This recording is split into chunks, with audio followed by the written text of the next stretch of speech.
Welcome back. In this video, we'll discuss about various date and time functions, but majorly about the date function. These functions are useful to return information about dates and performing manipulations with them. As I said before, we can access current date and time, perform manipulation with dates like calculating the number of working days between 2 days, excluding the holidays and weekends, or calculating month and year or differences between the two dates. The basic example while calculating an age. We can also use it for directly moving to the last date or the beginning date of a month. Let's discuss first how to know the current date and time. Here we have two functions, now and today. Now returns current date and time, whereas today returns current date only.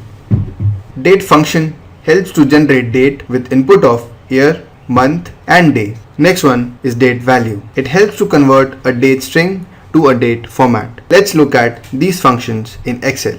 Let's begin with the exercises. Firstly, to populate the current date and time together, we'll make use of formula as equals to and press enter.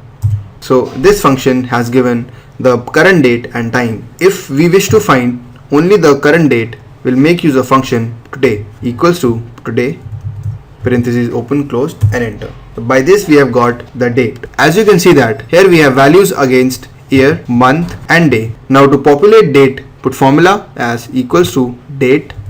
First is year, which is 2012.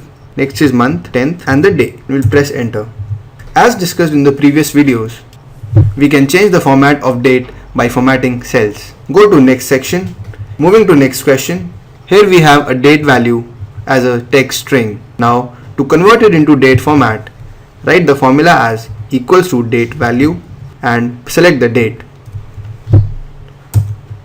We have got the serial number of this date. Again, to convert this value into the date format, we can press Ctrl Shift 3, or you can also move to the number tab in the home ribbon, and from here you can select the date, short date option. Let's move to the next date and time functions. These functions help to collect information about the given date and time like year, month, day, hour and so. It also helps to return the date belongs to which week of the year and which day of the week. Let's look at these functions in Excel.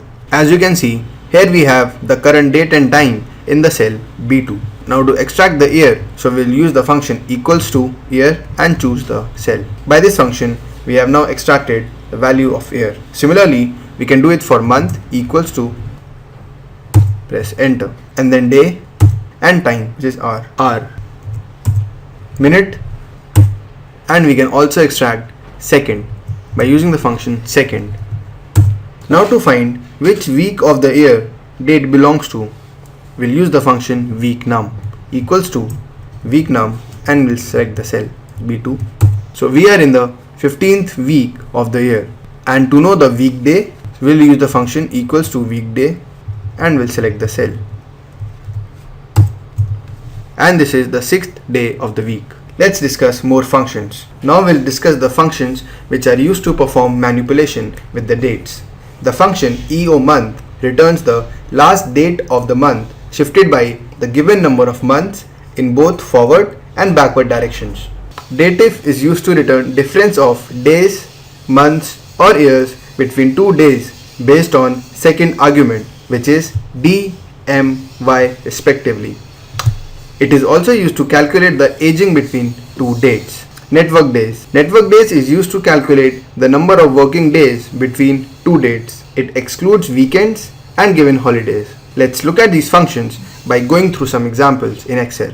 Here we have a data set. We have advisor codes with their license dates and license expiry date. Now we want to send out the letter to each advisor on last day of expiry month. For example, for advisor A001, letter should be released on 30th June 2017. So in this case, we'll make use of the function EO month. Now let's see how does this function works. We'll write the formula as equals to EO month. The start date is the expiry date and the month is 0 because we want the last date of current month, and we press enter.